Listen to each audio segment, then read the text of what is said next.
Awesome. Thank you so much, Sarah. It's so funny because I just automatically looked at the name on the screen and was like, no, wait, Sarah. Well, it's such a pleasure to be here with everyone today. And I kind of took a peek at some of the last few sessions that you guys did. And I maybe took a little bit of a different approach when I discussed what I would share today. But I often think about these as, if there's anything that we can impart on others that are somewhere along their journey, that's kind of what I always hope to do.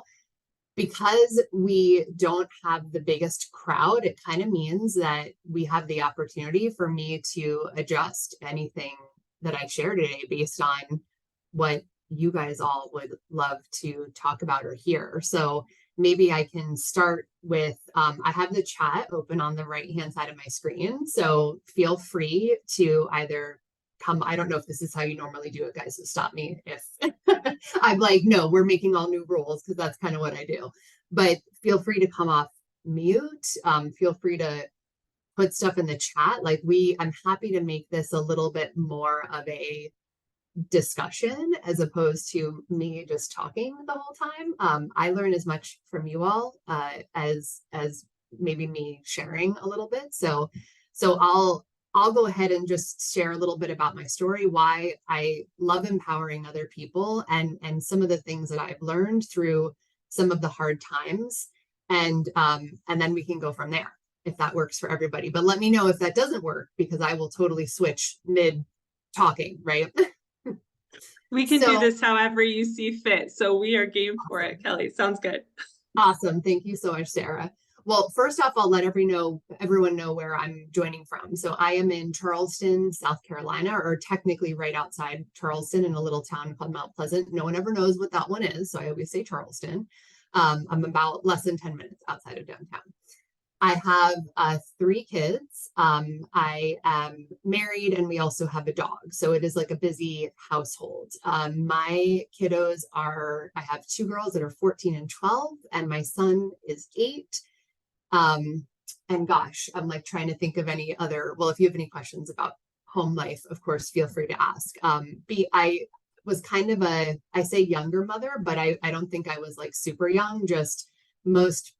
I feel like most people these days choose to have children a little bit later. That was not the case with me. I was a little bit younger in my earlier 20s when I had children, but it's been awesome. And quite frankly, you'll hear me probably say that I've learned just as much from becoming a parent that has made me a better professional than I have through many of the other more formal ways of learning, or let's say work experience. So you can imagine why I care so much about this. Me getting into this work actually started back in 2016. So I shared through the description that I had this sort of extremely debilitating burnout. The burnout was a moment in my life when I think that was like the straw that broke the back of a lot of things. So let me tell you what sort of led up to this moment and why that was such a life-changing time for me.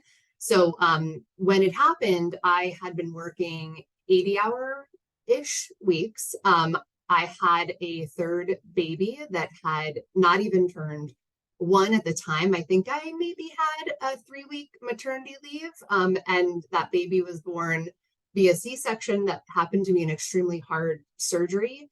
I was traveling 3 days a week. Gosh, I'm like, he was weeks old, and I had like resumed travel after these high-risk pregnancies. So all of my pregnancies were extremely high risk. I was either on IVs the whole time and or in and out of bed rest on the hospital in the hospital. So it was how I think back to this now, and I'm like, how I was able to continue. But on the other hand, it was also like work was a great distraction from what was happening in the moment. So I can't say that it was a bad thing. It was just at the time challenging, and you don't always, you think it in the moment, but you don't always realize sort of how this is really exhausting you in a whole new way.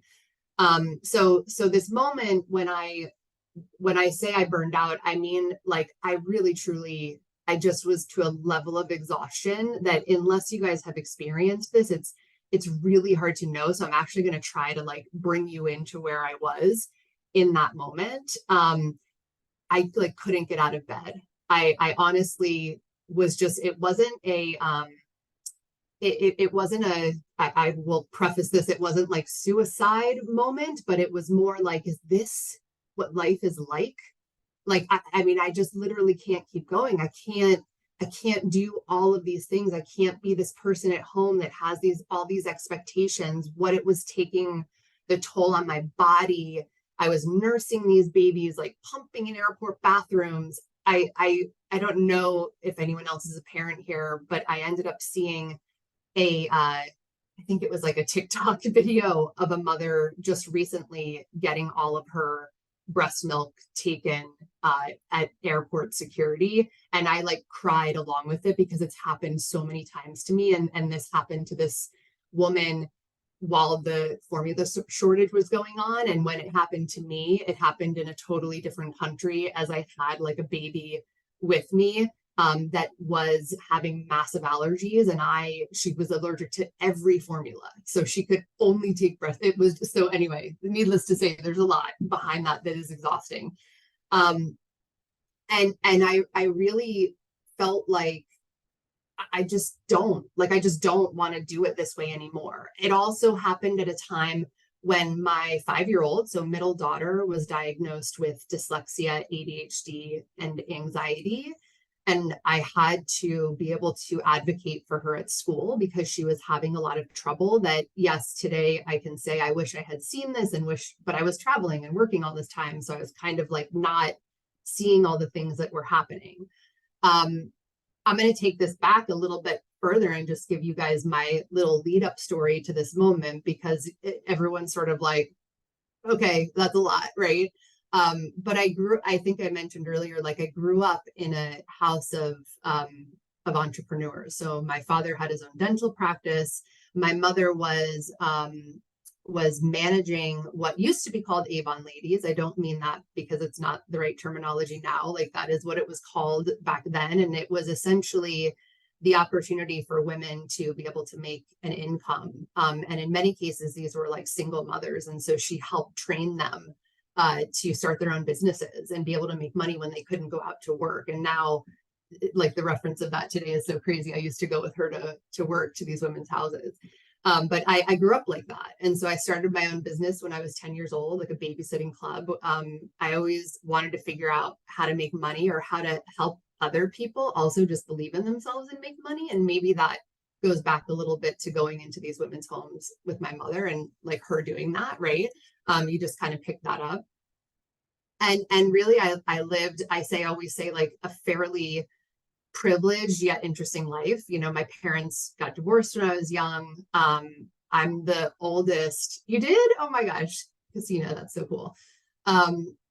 My parents, so they got divorced, remarried when I was young. So I'm the oldest of 7 in a modern family, growing up with 3 originally. And then we added two step siblings to the mix. And then we added a half brother and a half sister to the mix when I was like rounding into college. So it's been awesome to be a part of a large family, but I was the oldest. And so if any of you are the oldest child, you will know that a lot of times you are acting as an adult way earlier in life. And so to me, it's just like taking on responsibility was something that was known. And honestly, the societal expectations for women, generally speaking, you know, I kind of like very much lived into what that was. I was going to be the perfect daughter, the perfect woman. Like I was going to do all the things. My mom was just what I would call this like superwoman.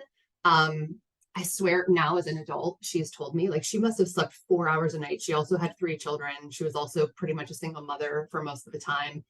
And she was like training for marathons, running marathons, working, all of these things. And I just thought that's how it was supposed to be. Like I wasn't supposed to sleep a lot, and I was going to do all this stuff at home and be this amazing person. I did pay my way through school. So it was thought in my family that, you know, higher education was definitely a thing. You were going to do that. But unfortunately, we just weren't in a position There was a little bit of help, but I had to figure it out on my own. So I worked my way through school. I didn't know what I wanted to do. I don't know if you guys have anyone's ever experienced that. Like I didn't have this moment where I was like, oh yes, that's the thing. And I want to be that and I love it. I never had. Sometimes I think about that even today and I'm like, do I love something like that? I don't know how people feel when they have a thing that they absolutely love. But if you guys have, tell me in the chat because I'm so curious how people feel about that. My dad wanted me to become a dentist and take over his dental practice. And so I was like, sure, that makes sense, right? Well, I'd been working in his dental office since I was a little kid. Of course, I went to work with my parents all the time. And I worked in dental offices to work my way through school. And I realized really closely to the point that I was going to graduate that I was like, I don't think I want to do this anymore. and so it was like, I just made this quick pivot and was like, well, I'll just get a business degree because, that means like you could do anything, right? I had no idea. I really, truly didn't know. And when I left that school environment, I'm sure most of us have had this experience, even if they didn't pursue, higher education. You just have this moment where you go off into the real world and nothing is at all like you thought it was going to be. Have you guys had that? I had to like move back home. I couldn't afford rent. But then my parents were like, we're going to charge you rent, which I so appreciate now. And the only thing that I realized in those first few years, I worked in a cubicle. Like I didn't know, it was just whatever job came my way. There was nothing in me that thought this was exciting whatsoever. But what I learned in those first few years of work was that, again, I'm saying to you guys, I was a privileged person in the whole sense of things. And yet I realized there is no opportunity for me to progress in the quote unquote corporate life because number one, I'm a woman, let alone if I had any other like diverse scenario going on. I also was neurodiverse, but I didn't know what that was back then. Right. But, again, I'm like privileged. I had a bachelor's degree, but I didn't have a higher degree and I didn't have a degree from an Ivy League institution. And I wanted a family in which, like I said to you guys, I started a family at a young age. So those were like already a set of things that were against me ever progressing in a corporate workplace. And I was looking around me thinking, gosh, and I'm lucky. And there were people having way worse problems than I was having. So like, have you ever guys just get like angry at the world or like angry at the way the system is set up? And that was kind of what I feel like. It wasn't that moment of a young person being like, damn the man. Like it was an actual thing I was experiencing. And I was like, man, this sucks. And this sucks for a lot of people. So why is the world like this? That's the question that I've gotten in trouble. Like, who made the rules? That's the question that I've gotten in trouble in all my life. When I was a kid, I got in trouble because I always questioned why, things were the way they were. And I was like, this doesn't make sense for all of these people. And why? And it was the question that I got in trouble even in professional context all the time, because I'd raise my hand in a meeting and be like, so why do we need to make those numbers? Who's that going to affect? And you get in trouble for wanting to change the status quo, right? But I realized, I was like, well, I have no choice but to change the status quo because I couldn't commute to the city anymore and have little kids at home. I was living in New Jersey. New York City was where I was working. 2.5 hours of a commute each way when you have a young family. Like it's just not possible, right? And then I started working in a startup environment and I thought, what if we could change this somehow? Like, what if we could change the process that companies use when they hire people, the way they look at people? And then I realized, it's almost like every time you want to solve a problem, there's like one more layer of an onion to pull back, right? Like you're like, okay, so I'm going to do this. And then you're like, well, there's this other underlying problem. I'm going to do this. Oh my gosh, there's this other underlying problem. And that's kind of how my whole professional journey has been, is that I'll try to tackle one thing and then realize there's this other problem that needs to be solved. So let's go and fix that. It was like when I realized, let's change the process, I realized that was people's mindsets, because they believed that someone was smarter if they went to an Ivy League school. So I could change the data that was being fed into the technology, and I could change the way the technology was working, but I couldn't change the people's mindsets. You know what I mean? Like it just like kept going back. So I was actually in this work environment, in a startup environment, excited because I was trying to solve the problems that in fact I was facing in life and a lot of other people were facing in life. But what this led to, as you can now like fast forward to that 2016 moment, my burnout, right? Like I can't get out of bed, was I never really thought about, am I happy at any point in time? I never even really thought about, are other people happy? I was thinking about, again, the societal expectations, like how is success defined, right? Like you're financially, like you're wealthy, right? That's success. You have this really big title at work, right? Or you work for this great company and you can be proud of that. Like there were things that made people feel successful. Like you got the house, the car, the family, like there were the things, right? And those were the things that I was personally striving for. And those were the things that everyone, like the people I interacted with were going for. And yet here I was laying in bed, like, is this it?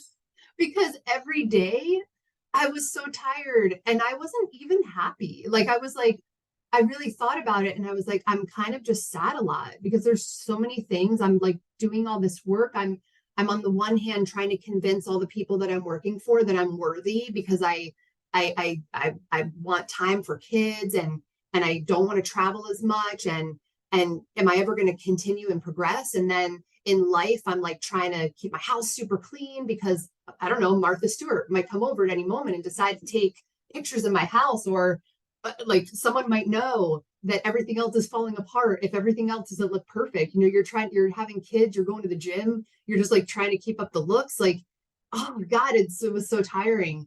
And so all of this like just didn't match up. And there I am laying in bed, like, and you guys, I'm not even joking with you again. I'm trying to bring you into the story. I'm like hysterical, crying most of the time, or like comatose. My mom was coming over, thank God.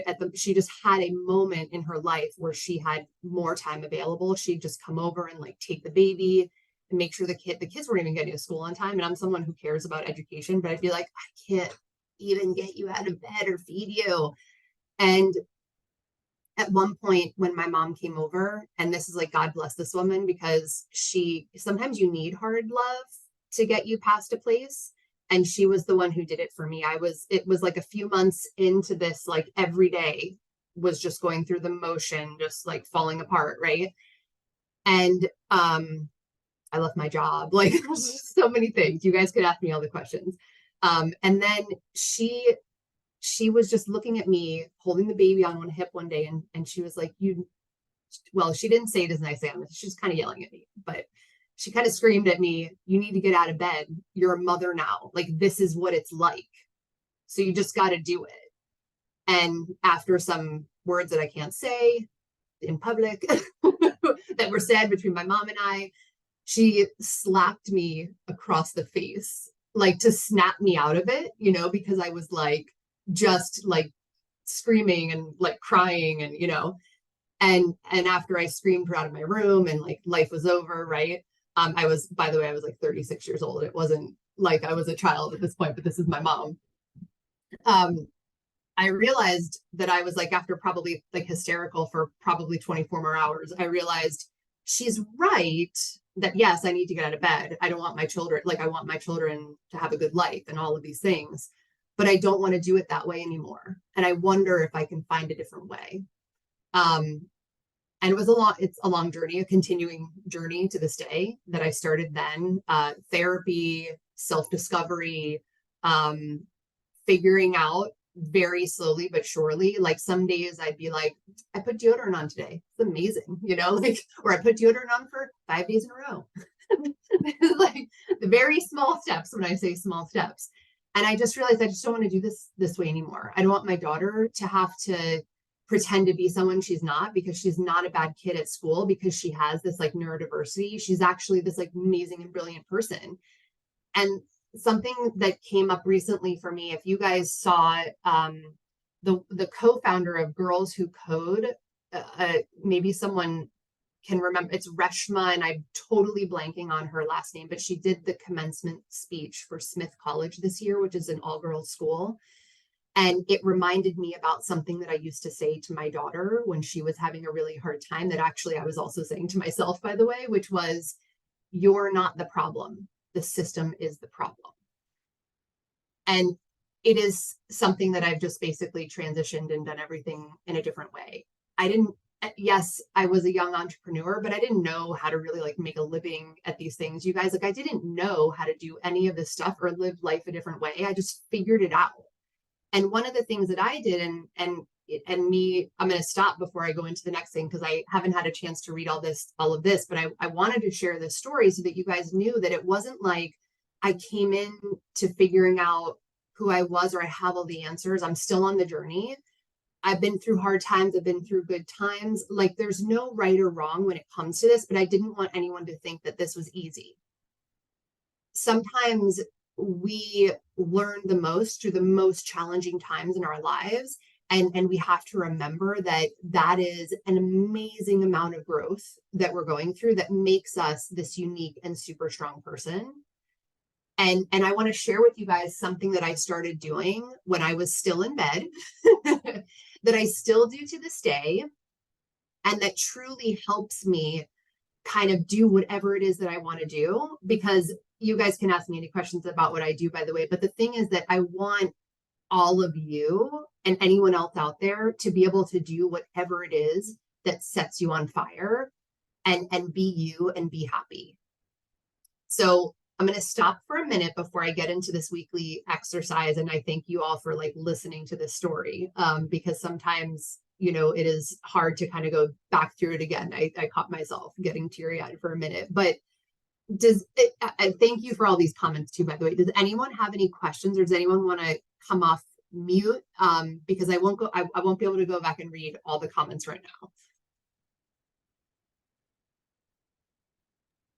I appreciate what you said, and I just loved to hear the whole history. I was listening to this podcast that like they were writing a romance novel. I can't even remember what it was, but they were a romance movie, and like they were just these normal people, and they're like, okay, we want to do this thing, and let's just do it. And so they like take you through the process of writing the movie, and it was just so eye-opening because I think sometimes you can like watch the movie, like you said, or see people being successful, but you don't see all the nitty-gritty details that it took to get to that point. So I just so much appreciate you taking us behind the scenes, because it is so easy to just see the success, but to know the story behind it is really where the impact and, like you said, where the learning is. And so that was just very inspirational to hear what you shared. So thank you so much for that. Oh, well, thank you, Sarah. Yeah, I loved the point you made at the end when you're talking to your daughter about it's not you, it's the system. And I used to talk when I worked with kids for a long time. That was something I used to both think about and say to them. But then there's always this tension of like, the system is the real. And so how do you equip people to navigate a system, but also know it's not their fault if there are kind of challenges and barriers? And I'm curious how, I mean, it's like you're doing work that is meant to change the system, but I'm curious how you feel about that tension and how you talk to people and kids about that. It is such a good call out, Ellen. Like, still to this day, my daughter she is now in 7th grade. She's actually about to finish 7th grade. We discovered this when she was in kindergarten. I wasn't able to even get her an IEP until 2 years after diagnosis. So she had already fell behind by the time she entered what would have been 2nd grade. So still to this day, I am dealing with these issues. And the one thing that I would say is that I just decided to not care. This is how it started. I just at first said, we're not going to look at grades. We're not going to do homework. And I was very strong in communicating this with her case management team at school, because she was crying. Every scenario is different, right? She was crying every single day, throwing up, because that's how much school was horrible for her.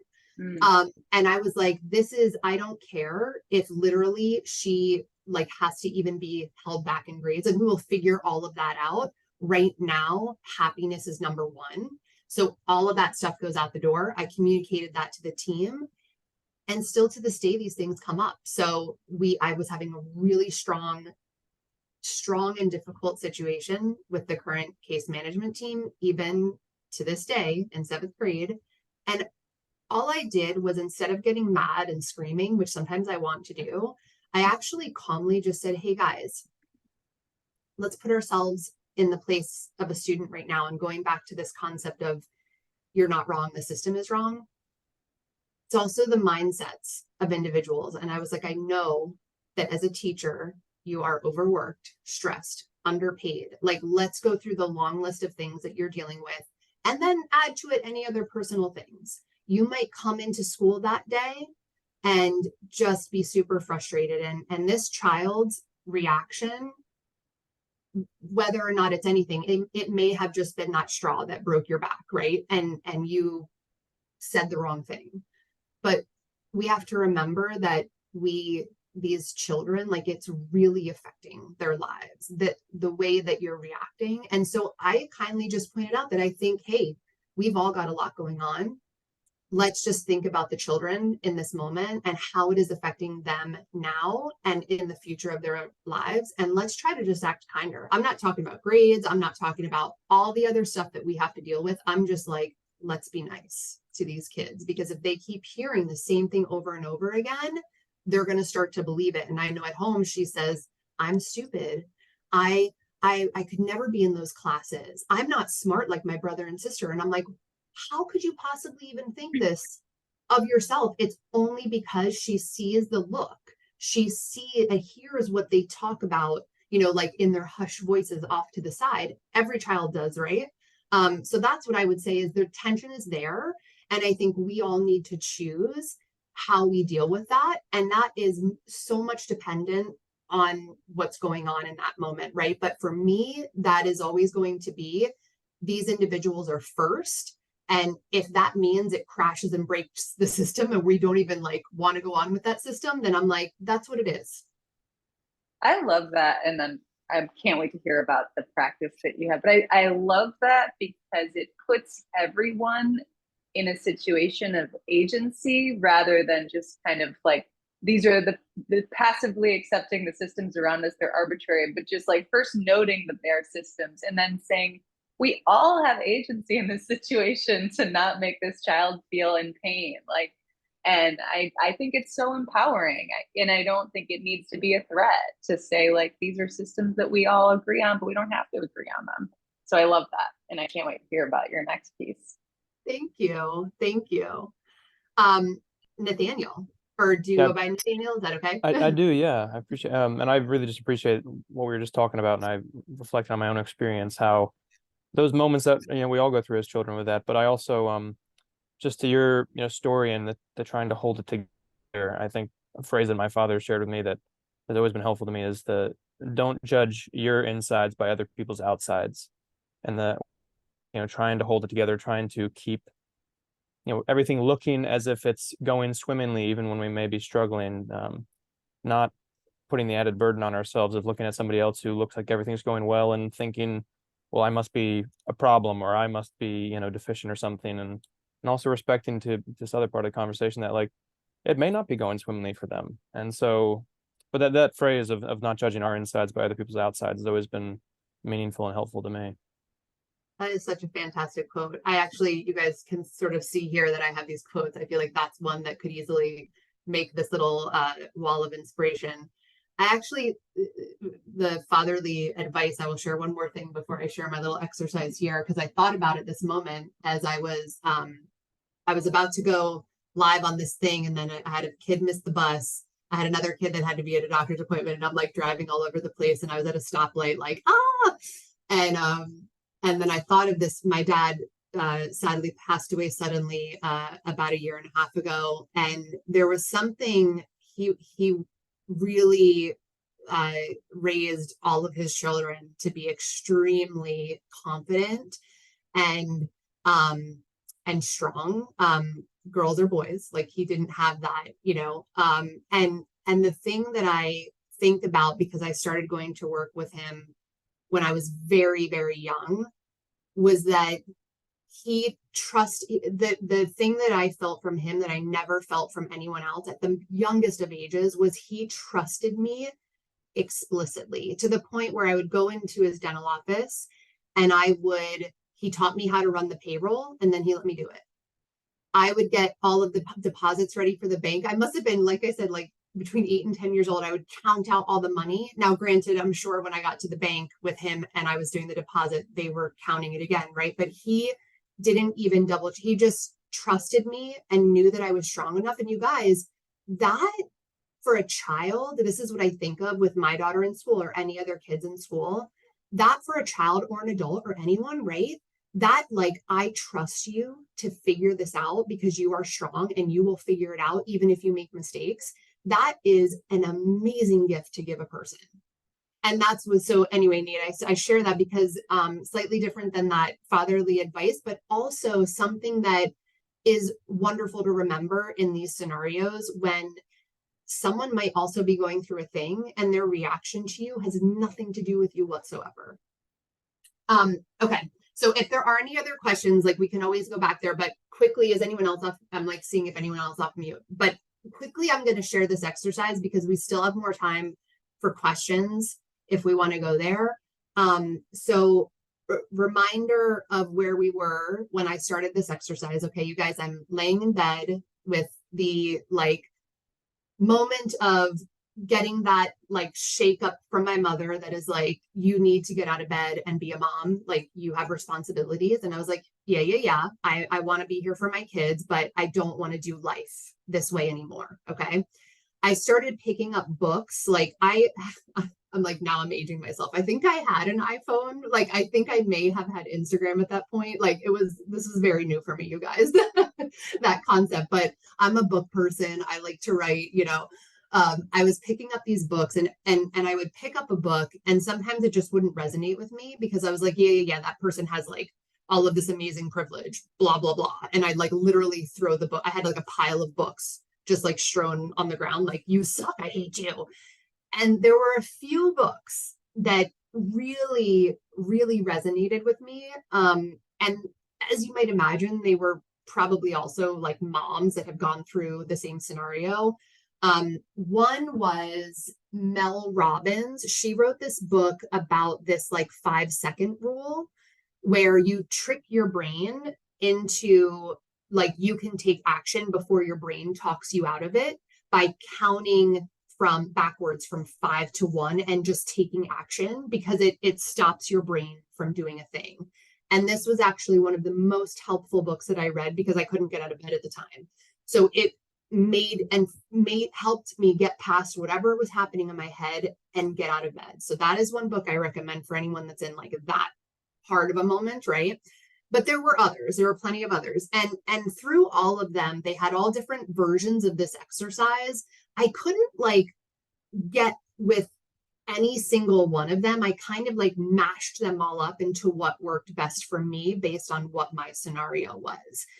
So if you had known me back in 2016, the thing is, from the outside world, going back to Nathaniel's father's advice, what you saw on the outside wasn't actually what was happening at all on the inside. Like, I looked like everything was fine. I was doing what good girls do, putting on their lipstick, walking out the door, looking great, pretending to be great.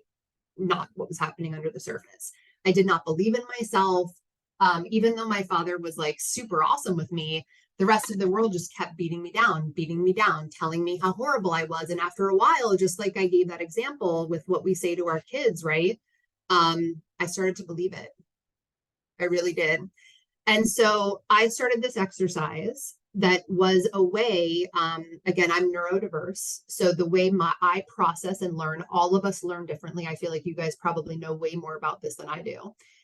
The way that I learn is a visual learner. So even though I also have dyslexia, surprisingly, reading and words were my thing, which is so strange because if you dig deep into dyslexia, you realize it's not always that is the issue. I do have a weird, like a different processing thing. I need to writing and reading and the seeing does something for me, where it almost is like I've tattooed it inside my brain. And so that is why I do this in a written form. And I did type this up so I can share it for you guys too. I start off with every week on a Friday, because life was changing so much and so rapidly. And I'm sure a lot of us are definitely feeling this after the pandemic. Every Friday, I took 2 hours and blocked it in my schedule, which was like so crazy to do because I never did anything for myself. And I said, I'm going to do this where I look back on my week and I do a step of, I write down my accomplishments for the week, however big or small. I write down what I learned or relearned, because sometimes you're reminded of something that you're like, oh yeah, just like I was reminded of my father's advice today. And I was like, man, that was really great. I don't know why I don't think about that more often. Then I write down what I'm grateful for that week. I rewrite down whatever quarter I'm in that moment. I rewrite down my quarterly goals. So right now it's my Q3 goals. And then I write down my priorities for the following week based on what happened this week and my goals. And then I sit there and I go through my calendar and I readjust my calendar for the whole next week based on what my priorities are, because I'm number one. That was the biggest change in everything that was happening, was I am number one in the whole scheme of things. That means if I have to cancel calls, if I have to not do something with the kids, I love you guys, but I'm number one. The Q3 goals, by the way, I didn't share this part of it, but I create a whole there's like big goals 5 years out, and then you break that down annually, and then you break that down quarterly. And those weekly priorities are actually really important because they help you achieve that month's or that quarter's goals. So that's why I break it down this way, because that was really helping me actually achieve the thing I said, as opposed to just say it, right? I'm going to add one other thing to this that I had forgotten. Again, this will be something I write down on my list this week that I'm like, oh yes, I relearned that this week, was that I have had a moment the last few months where something didn't go the way that it was supposed to go. And I caught myself. Now, granted, I have anxiety. So like, I realize everyone has their thing, right? I got stuck in my head a little bit these last few months, you guys. And I forgot who I was. I forgot. And so I needed to go back to something that I was doing a lot when I was still in bed, which was I would write down every single day at the end of the day the things that I needed to remind myself to believe in. What reminded me to do this was Tina Turner. She had this amazing and fantastic life of challenge, right? And you guys have probably seen all the things coming out with her passing, these quotes, these things that she did to keep positive in her extreme trauma situations. And this is one of the things that she used to do. I write down, I'm going to tell you, if you guys don't mind me sharing, I'm going to write down the things that I wrote down about myself last night, because I have forgotten. Okay. And these are things, when I write these down, that even if they aren't real today, these are the things that I want to be real. And we need to tell ourselves that, because I will share with you guys, I saved the link of an Alicia Keys little clip where she talks about that. If we do not believe that we deserve it, it will not come to be. Okay. I wrote down 10 things. I am a successful entrepreneur. I am a sought after speaker. I am an impact investor. I facilitate life-changing workshops. I am a valued advisor. I love me. I love my body. I am exactly where I am supposed to be. I am wealthy and I have a great relationship with money. I believe in me. I know that might seem, like I cry, even like I'm like getting teary-eyed even when I say it out loud. I don't always believe these things about myself. I know that's like, you just, we are we are the hardest on ourselves, right? But like, this is so important that we believe these things for ourselves. I'm not going to write in the chat the things that I do with the weekly exercise. But I also want to say that when I do a weekly exercise now, the things might look like, especially when I write my accomplishments, they might look bigger than when I started. I want to remind you guys where I started. Going back to that, at first it was, I got out of bed for 5 days this week. Sometimes it was, I showered 3 times this week. Like, they were very, very small things in the whole scheme of things, but they were huge accomplishments for me at the time. The things that I'm writing down now, because I've instilled these healthy habits and I've gone through doing a bunch of hard work. So like, I can get out of bed every day. And I will tell you guys a little, there are days when I am just overwhelmed, and I, instead of actually pushing myself, I stop and listen to my body. Sometimes my body just needs extra rest. And I used to think that was awful to stay in bed, right? Like, I'm a failure. Sometimes I have to stay in bed. Sometimes I need to Netflix it out and I need to eat some cake and just like stop for that day. And then the next day is better, and that's okay. And I don't need to get mad at myself. So I will say that I just have a different relationship with the need to rest. And now look back at this moment where like burnout seems like this awful word. It was actually the fact that I was exhausted and needed to rest. And that's okay to rest. By the way, it is okay. So stopping now, hopefully you guys got those things. Does anyone want to share some of their things, or do you want me to share more? Or do you have any questions? I just have a comment. In our family, I have 4 boys, so I'm really relating to all your motherhood stories.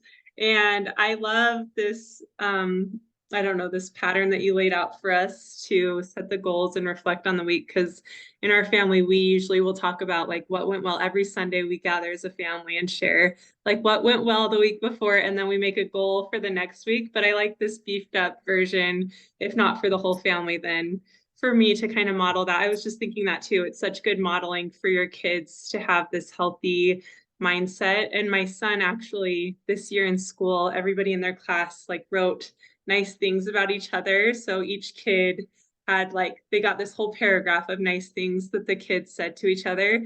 And my son does the same thing. He'll be like, I'm so stupid, I'm so dumb. And so now he has that on like right above his bed. He hung it up of all the nice things the kids said. So it was reminding me of that too. Like, we see it for the kids. We're just so heartbroken when they're beating themselves up, and like we want to support them and help them, but we can do the same thing for us and write the same nice things and read that and reflect on that before bed, so we're not going to bed with all those horrible things in our minds. So it is the best to do it before bed, or like write out anything that's bothering you. yes. Remember that we have multiple internal voices talking to us, right? But like, there is we wouldn't talk to any, like, I mean, I don't know anyone that would, but like, we wouldn't even talk to our best friends the way we talk to ourselves. We would never talk to our kids that way. You know, why do we do it to ourselves?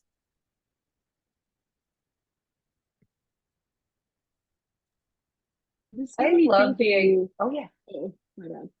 Go for it, Christina. This got me thinking, you know, prior to Desklight, I worked in like luxury brands, and it was just very go, go, go, go, go. Like, the pacing was so fast. Not to say that the pacing here isn't as quick, but I mean, just different domains. And while what we're saying is very like inner work that we can do on our own, I also think a lot of this can be transferred into like a workspace. So I know like at Desklight, when we have like our like regular like team meetings, like we'll spend some time at the top and do like kudos and things like that. And so maybe there's a world in which like we can take these elements and like implement them wherever we are. If it's just to give us like an extra sort of like nudge of accountability, because I think it's great that you're able to like be disciplined and do this daily. But I don't know if I could do this daily. But I could commit to maybe once a month to start, or once a quarter to Hopefully, start small. and build. And I think that to me is like a tangible goal or like a milestone to look forward to. But this is really refreshing, and it really got me thinking, like, man, sometimes it's great to like pause and think and just reflect on where you were a few years ago and where you are now and where you'd like to be, 6 months or 5 years from now. And I don't think on a Thursday I get the time to like pause and think about these things. So this was really refreshing. Oh, good. Well, I'll give you one short thing that you can do as a team that I do with my team. So this, I have to actually redo these, but I have very fun colored pieces of paper because color makes me happy. And every week we pick one accomplishment. And again, sometimes that thing could be like, we got that website out there. Woo!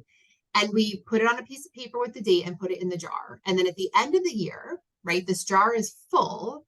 And as a team, we can look back at all of these amazing small little things that happened every week that got us to where we were today. And it is just such a great little reminder. And that's just a once a week, one little piece of paper into your jar. Great way for a team to kind of gather around this concept. I really like that. I'll have to find a jar. Maybe I have like an old, like, pasta sauce jar that I can rinse out and reuse or something. I do one for myself too. So like on Fridays when I do that exercise, I pull out one accomplishment and stick it in yeah.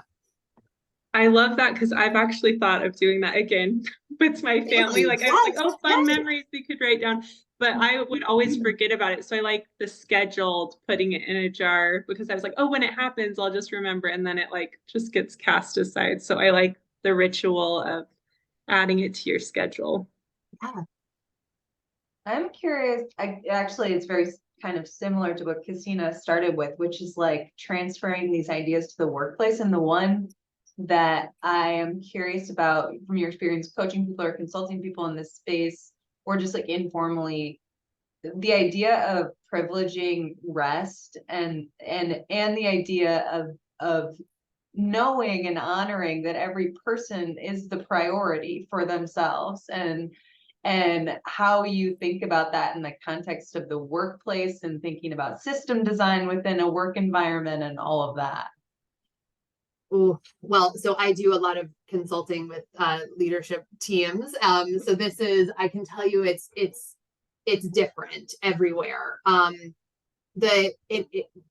organizations, the companies that I've personally been involved with are usually smaller. And so I try to give agency to various teams so that they can sort of do this in practice more deeply. But a lot of the things that I bring into our own company, which might not necessarily work for others, right? But what has worked for us is understanding how each of us work. So meaning like when our high energy times are, like some people may just really flourish, like they're night owls and they just, they like bang out or get creative at that time. So it's sort of like finding how all of the different layers work together and making sure that when teams are created, it's like a good team that vibes in the way that they can all, work together or understand each other.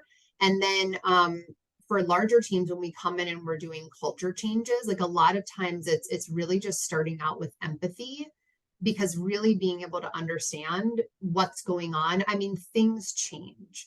We are all people, individuals with other things going on in life. And in all honesty, like that, it also affects our work.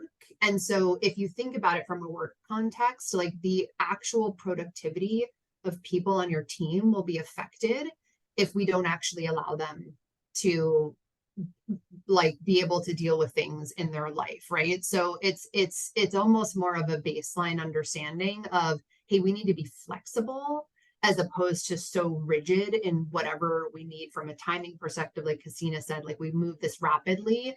For me, I realized in our companies that we're actually more successful when to others it looks like we're moving slowly, but we work off of sprints. So much like a technical team, if you guys have ever worked with engineering or technical teams, we will say, just like the goals that we set up, these quarterly goals, right? There is a actual amount of quarterly goals that are attainable, with understanding that people will take vacations, get sick, something might happen, right? Like, so they are attainable goals. And then we know every week what things are going to be banged out and prioritized so that those things happen. And we actually plan in time for rest. So when we have a big event that we're like all hands on deck, we know up until this event, everybody's going to be crazy. And then there needs to be a time for rest before the next sprint can happen. So it's surprising because you're actually achieving just the same amount of things. It just is in a very different setup.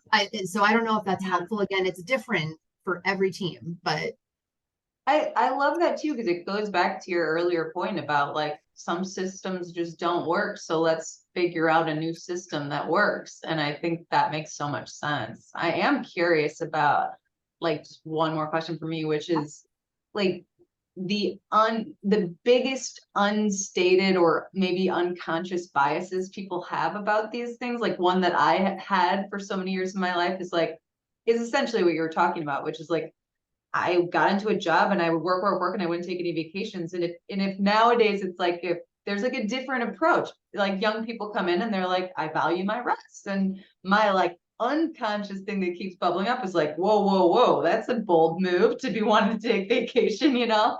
But it's like, of course. And I'm wondering, what are like the biggest assumptions that you come up against when you talk about these things? oh my God. Well, by the way, all of these unconscious biases I formerly had, because I am like a different person than who I was when I was younger. So there are times that I totally do the same thing. And I'm like, okay, wait, like here, we are all humans.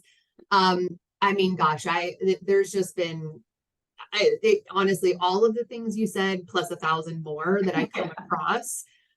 When I'm doing this again, if I think going back to that example, I know this was with a school, but think of that in the same way as any other team.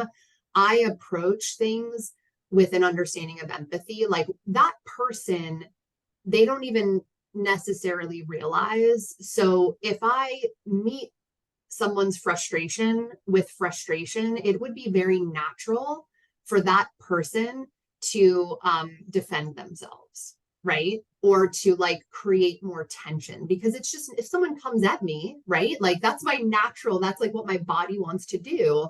Whereas if I'm like, so let's talk about this. Well, what if you thought about it this way? Well, what about this other person's experience? So it's really more just like patience, conversation, understanding.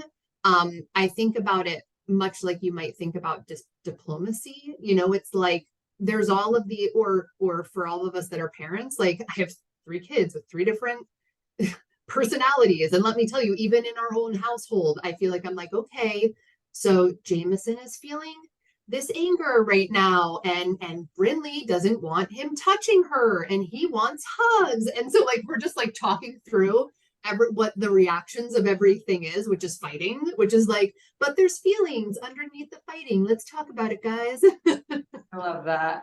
And I love this whole talk. Thank you for being so vulnerable and open with us. I really appreciate it. It's rare. Oh, you're welcome. This is I'm happy to great. hear that.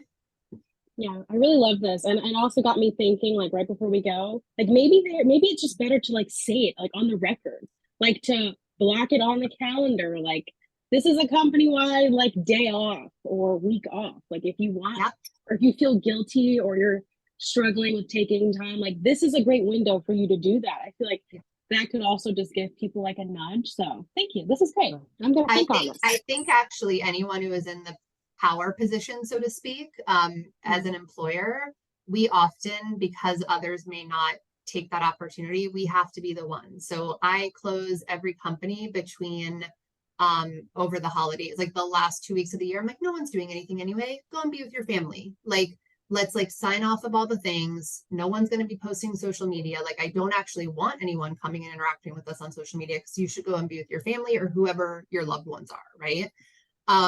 I said to someone who works with me that is going through a transition that she should take a paid week off. Like, just go. You wanted to do that thing, you should do that thing. We have to be kind of the ones to force it. And Nathaniel, I'm sorry, we have time. You ask your question. Well, I was just appreciating and kind of self-reflecting as we're thinking about like system change, systems that don't work, and how those are changed. And also with this exercise being a personal kind of reflective and change experience. The core of both of those things, and we just touched on, is like a softening, a diplomacy. You're talking about empathy, and that being a really important first step. You know, a system that is an internal system or a connected exterior system, when it's locked and, you know, solidified over time and conflict, those kind of things. My background is in family systems that can be that way. Yeah. Just appreciating that having that self-awareness and that skill for the radar for knowing when softening is the answer, not pushing or, you know, confronting or being conflictual in that way, but actually, like, you know, bringing empathy and listening and resetting the table with listening rather than pushing. And so I just feeling that thread through all of this, I'm appreciating right now. And for myself, as I'm just going through work transitions, different things, I'm feeling that right now myself. And so I just appreciate that thread in this conversation.